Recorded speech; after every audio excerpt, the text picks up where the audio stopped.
And so I think at times, to your question, having and being aware of these elements of mindfulness also allows us to be kind to ourselves. You know what I mean? So being able to look inside and say, look, well, this doesn't feel so good. And to look inside without judgment and to say, okay, let me maybe think of perhaps this person is approaching this from a slightly different viewpoint as me.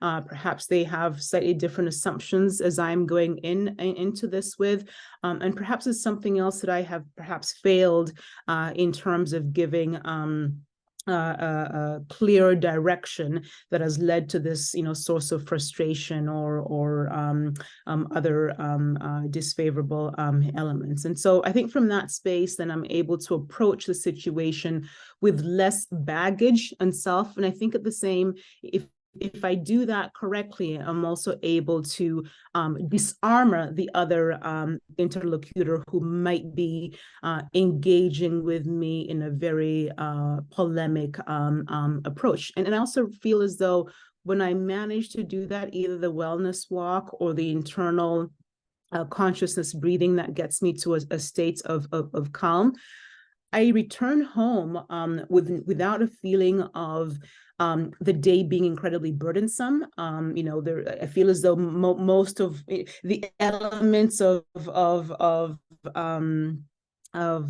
burden just kind of flow off of me, and I arrive home in a less of a kind of state of discontentment. And so I very much feel that it's important for us to come back to these elements of mindfulness, both for ourselves but also for those who are in our midst.